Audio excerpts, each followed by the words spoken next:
Hello fishing friends, this is Matthew with Fishing 13 bringing you another reel service and repair video. Somebody requested a while back that I service this little UL4 Classic.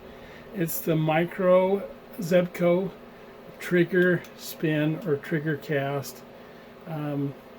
It's very similar to the RL3. Most of the insides are very similar to it. Anyhow, let's get started and get it tuned up. Okay, by request, here's the little UL4 Classic micro spin cast reel that is a trigger spin. It mounts underneath your rod, not on top. It can reel with the right hand, or you can switch it to the right hand. I bought this on one of my favorite auction sites, and I can tell just by the way it turns, the way the trigger turns. I can't adjust the drag, that it has been sitting around for a long time. Probably somebody picked it up at a garage sale and sold it on eBay. But I got it for a pretty good deal, and so for a little micro spin cast, this is going to be a great reel. So let's get started in it.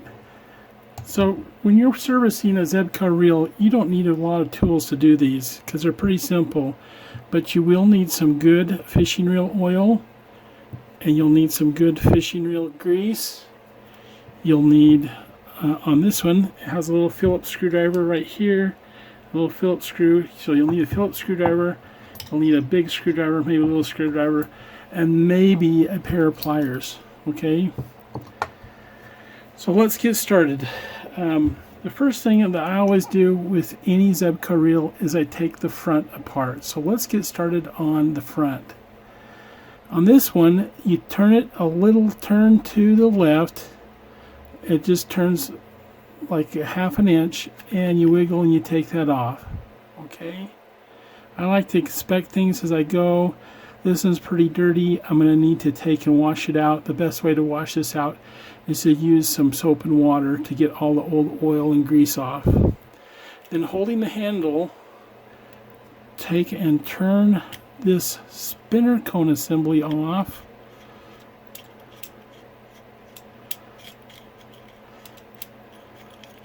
And inspect the inside.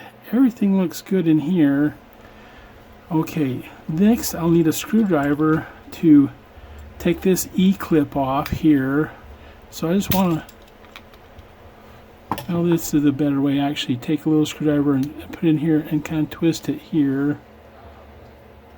And then take and push it off. Yeah, I can tell just by the grease on it that this thing has never been serviced. It's got all the original stuff on it, and it really hasn't been used that much.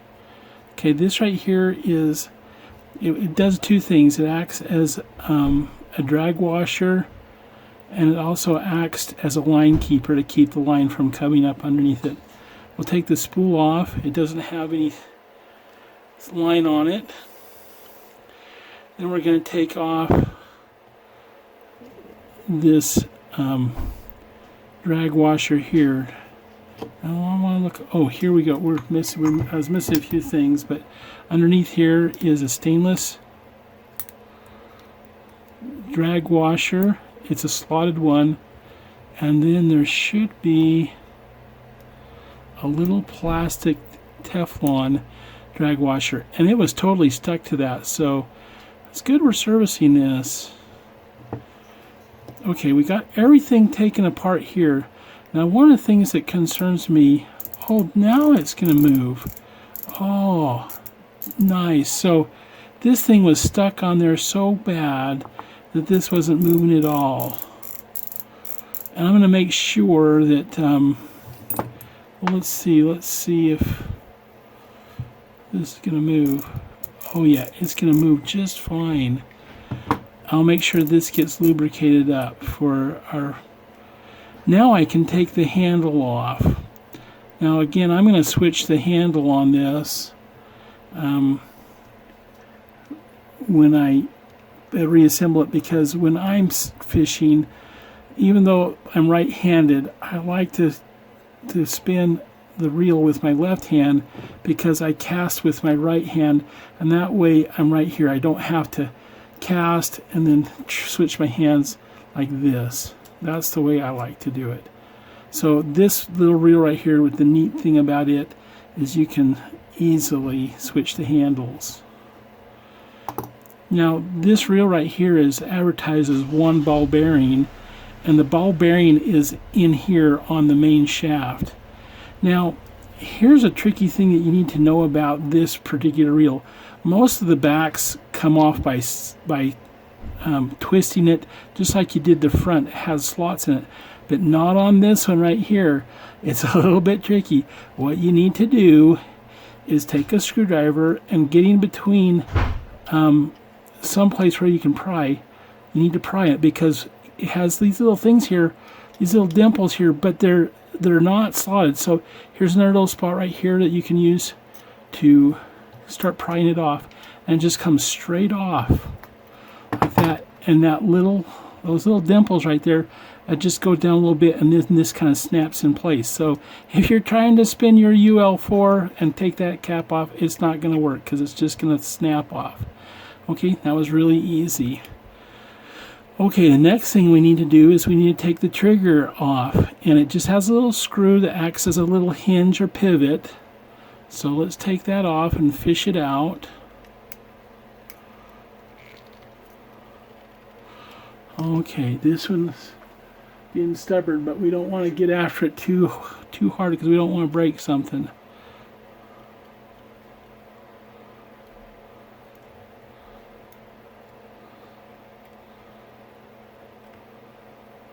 Okay, unfortunately I had to do a little modification to this screw and make it into a slotted screw.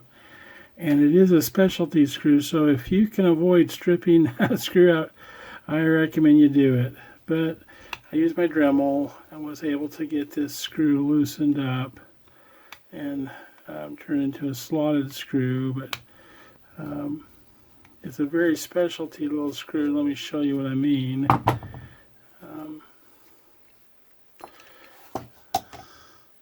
It's threaded on one side here, and then it's smooth here. So once you have that out, now you can maneuver this little trigger out.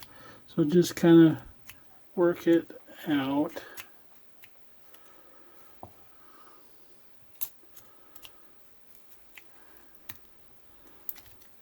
Just like that, and it takes out. This needs to be cleaned.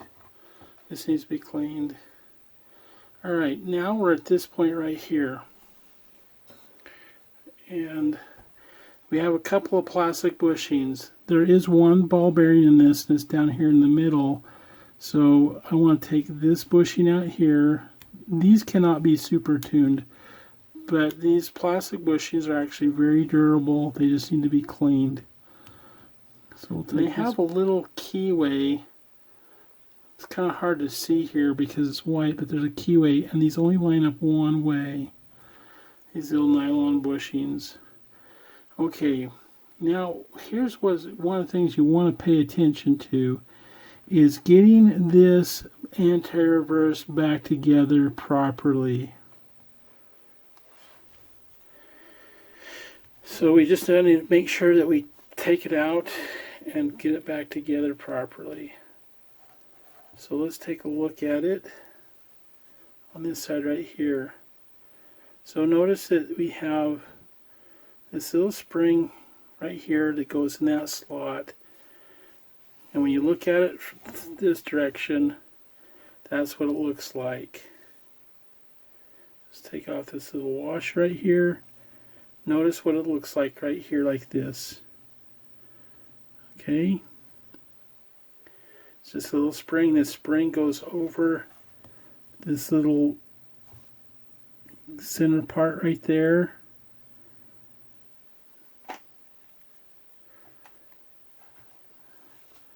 That goes like that, and that goes like that. And then there's a little anti-reverse pawl down in here. And that will, this right here,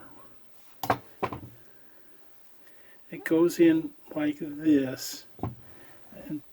And we'll take out the center shaft right here.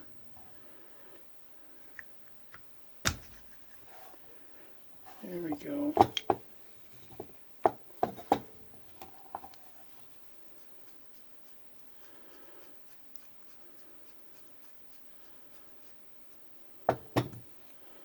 Take this out, that out, right there. Okay, I'm going to take and wash this out with warm soapy water and scrub it. I'm going to clean all my little parts.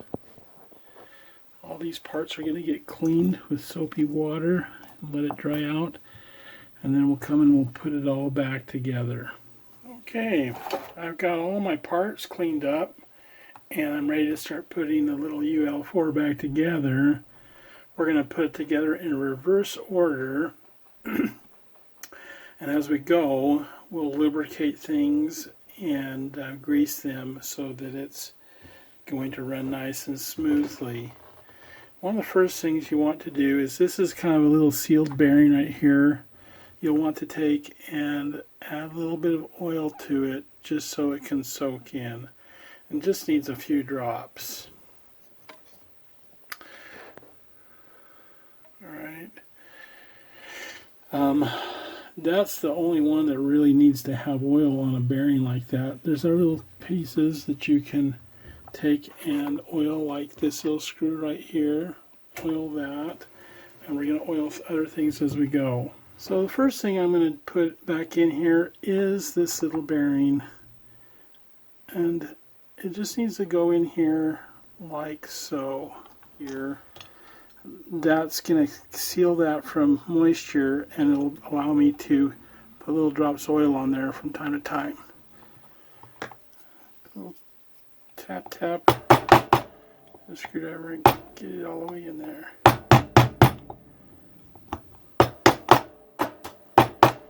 Just like so. We need to lubricate this shaft up right here a little bit because it slides in and out of that bearing. Well, that when we grease the main gear, we'll grease that at the same time. This little dial for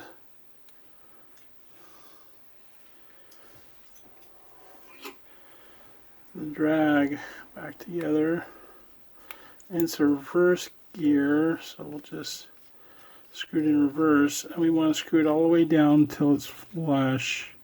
And we want to assemble the AR on here. So remember that this goes like this, okay, on there like that, and then this spring goes over. It goes in this little slot right here. There's a little spring that goes in there, a little end, and then it springs over the top like that, and then this goes on there to hold it in. Okay, see, one of the things that you're going to have to make sure you do is see this little slot right here. That has to match up with the little slot right there. So that can be a little bit of a challenge, but you can do it. Okay. That's probably what I didn't have lined up last time. So let's get that lined up in there.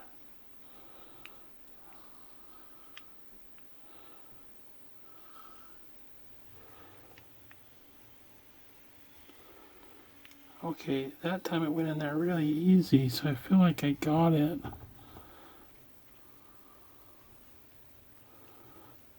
Put that bushing in. So bushing in. Seat them in there. Okay, now let's put the handle on there and try it out. Okay, so it's spinning this way.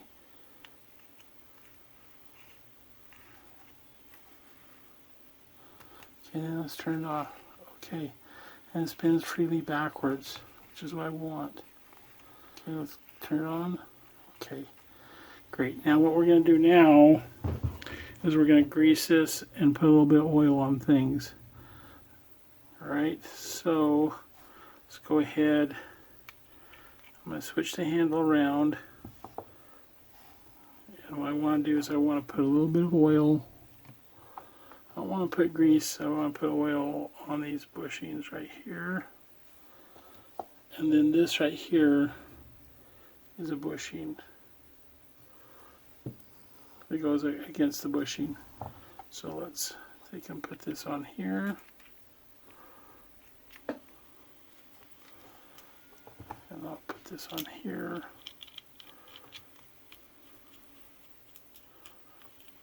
Okay.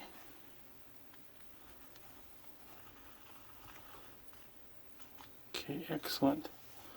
Right now, use a little brush. I like to use a little brush. I'm going to put some grease on here. And you just want a little bit, because when it flicks off of there, it's never going to get back on. So you just need a little bit. Okay, and that will grease the main spur gear at the same time. The trigger on.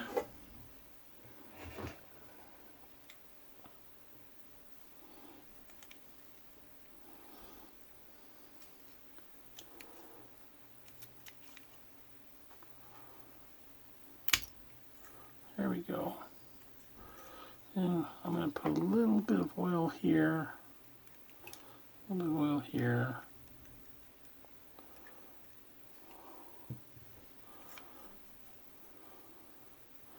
And you got to line up the hole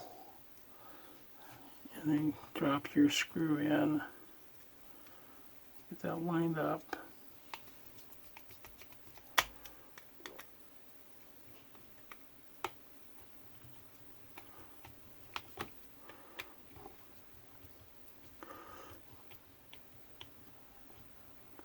Okay, the frames on these, even though it looks kind of like metal, it's not. It's what's called Darlin, which is like a carbon fiber reinforced plastic.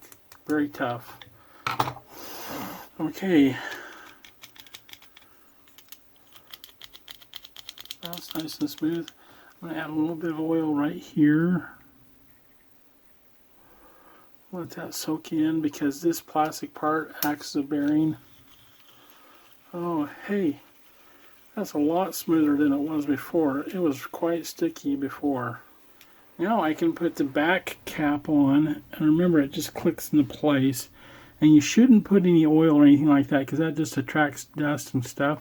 So line up that little spot with that little spot, and then you just click it on, and it just snaps on like that. All right, now we can work on the front.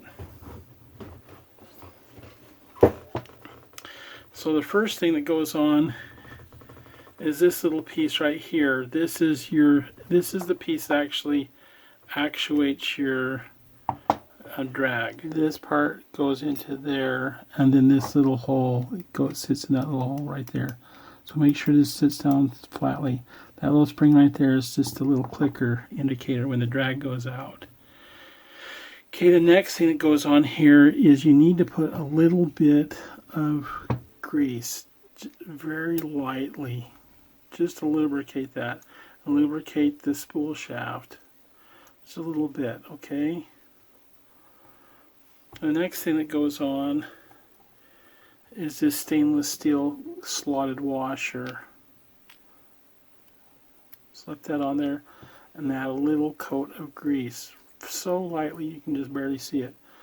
Then put on this little washer here.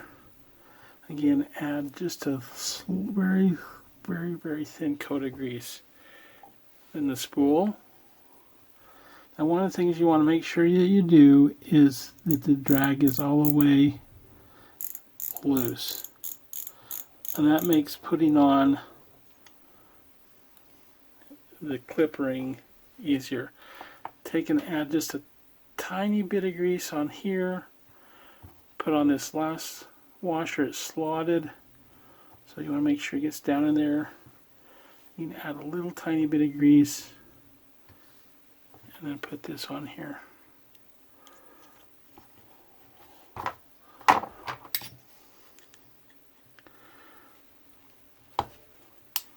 Okay, it should snap on just like that. Alright, at this point, let's try it out. Need much, but I do like to take and add just a little drop of grease or oil right here where this slides along. Okay, and then add some grease to this part right here, because this is what that little cam right there rides on. You don't want any grease or oil on the outside, just on the inside. Then let's make sure the pin snaps in. It does for casting.